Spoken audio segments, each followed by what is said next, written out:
Welcome back, beloved soul.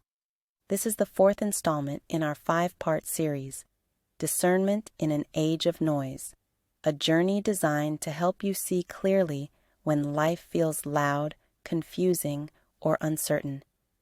Each episode has been guiding us deeper into the sacred art of listening to God, to truth, and to the quiet wisdom that rises within when we pause long enough to hear it. Today, we're stepping into one of Scripture's most revealing stories. A moment when fear, pressure, and influence collided.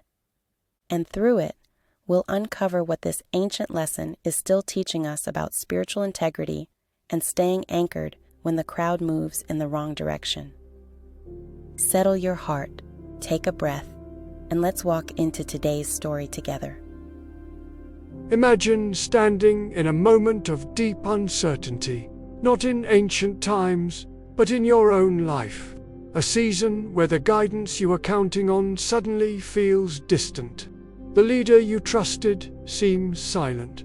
Responsibilities pile up. The people around you grow anxious. And in that vacuum, fear begins to whisper its old familiar lies. Maybe you've been forgotten. Maybe you need something you can see, something you can hold, something that feels safe right now. We have all felt this, have we not? When clarity delays, our hearts look for substitutes.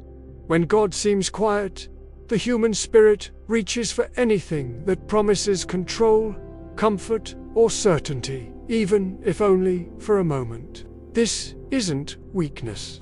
It's what happens when the silence grows heavy and the future feels unclear. Before we ever step into Exodus 32, we must acknowledge this truth. Their struggle is our struggle. Their fear looks a lot like ours. And this story is more than history. It's a mirror holding up our own hearts. Now, step with me into the world of the Hebrews at Sinai.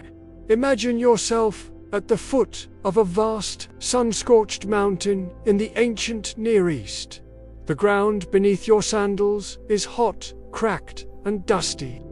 Around you gathers a great community, tens of thousands of Hebrews with beautiful, olive, deep brown skin tones, dressed in flowing robes and coarse linen tied at the waist. Their hair is dark and textured, shaped by sun, sand, and survival. Their faces carry the marks of long days in the wilderness, lines of fatigue, but eyes still bright with memory and hope. They stand waiting, searching for direction, glancing again and again toward the mountain that now shimmers with an otherworldly presence. For God himself has descended upon Sinai, and yet Moses has been gone far too long. Days stretch into weeks. Whispers of anxiety ripple through the camp. And in that mounting tension, fear finds fertile ground. This is the soil where the golden calf story begins. Today, we enter the story of the golden calf from Exodus chapter 32, a story not only about ancient Israel, but about every soul tempted by the crowd, vulnerable to quick fixes, desperate when faith requires patience. This is a story that calls us to true spiritual discernment, to anchored living when the world around us chooses whatever shines most. The wound opens with the silence at Sinai. Moses, the chosen leader, has disappeared into the cloud for 40 days and nights. Gone to commune with the God who calls his people into covenant. The people grow impatient, restless, their trust eroding. They gather around Aaron, Moses' brother, their voices loud and urgent. Up, make us gods, who shall go before us. As for this Moses, the man who brought us out of Egypt, we do not know what has become of him. They have seen miracles. They have tasted manna, watched water flow from a rock, escaped the oppressor. Yet the absence of certainty is too much. In their fear, They do what so many of us do when anxiety outpaces trust. They grasp at the nearest tangible hope, even if it is a lie. Aaron, pressed by the crowd, gathers their golden earrings, melts them down, and fashions a calf, an idol to satisfy his people's hunger for a god, gleaming in the harsh desert light, eerily familiar from Egyptian temples in their past. The people shout, "These are your gods, O Israel, who brought you up out of the land of Egypt." So Exodus 32-4 tells us what drives a people, redeemed and set apart, to bow so quickly to something they know cannot save. Is it not the same longing we feel today for assurance, for something certain to cling to when God feels silent and the journey grows hard? In their impatience, their need for control surpasses the memory of God's faithfulness. An influence takes over. The fear of waiting outweighs the discipline of trust. The crowd collapses. A festival erupts, not of gratitude, but of escapism, as men and women dance before the golden idol, their laughter thin and desperate, an echo of the hollowness that grows when faith is replaced by spectacle. What was meant to set them apart now threatens to erase their identity. It is easy to criticize from a distance, but how many times have modern crowds done the same? Rushed for comfort, craved spectacle, traded the messy richness of true spiritual life for whatever is easy, popular, or shouts the loudest. There are golden calves in workplaces, on social media timelines, even within the walls of our own hearts. Sometimes it is a relationship, a job, an image of success, or even a spiritual trend, something that glitters, promising quick peace, but leaves you emptier than before. Discernment is what is lacking, not just faith.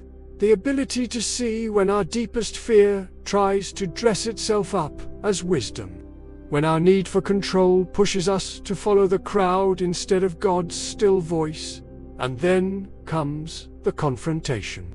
God sees what is happening in the camp.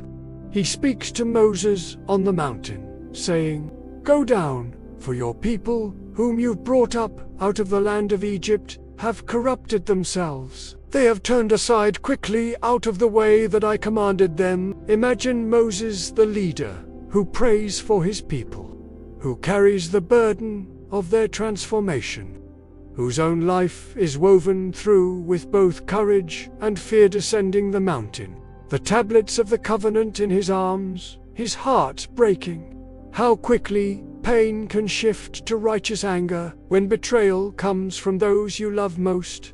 The text says, "He saw the calf and the dancing, and, in his fury, he shattered the tablets against the foot of the mountain." Feel the weight and the ache of seeing your people forget everything that matters for the sake of fitting in or feeling safe. Moses' anger is not just human frustration, it is the woundedness of a shepherd whose flock has scattered into chaos.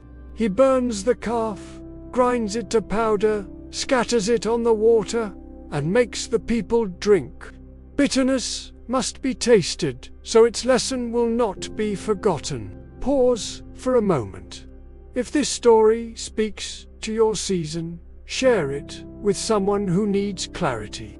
Someone who may be tired of chasing every glittering promise only to find themselves empty. Someone who longs for a deeper guiding truth.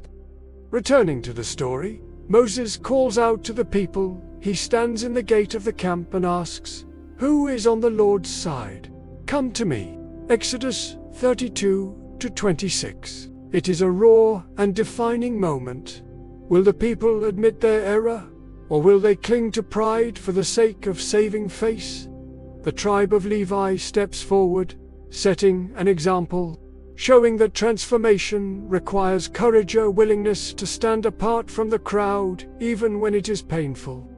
Moses returns to intercede for the people, climbing the mountain once again to beg for mercy. This is the heart of a true leader, not seeking vengeance, but healing. Alas, this people has sinned a great sin. They have made for themselves gods of gold. But now, if you will forgive their sin, but if not, please blot me out of your book that you have written. Exodus chapter 32, verses 31 to 32. Can you hear the desperate compassion?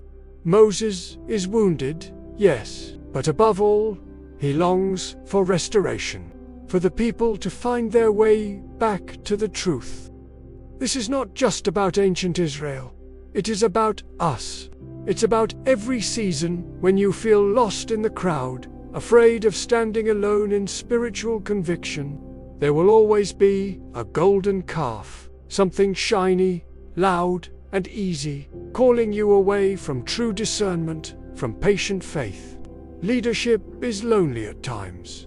Spiritual integrity demands sacrifice, demands a return to what anchors us, not what entertains us.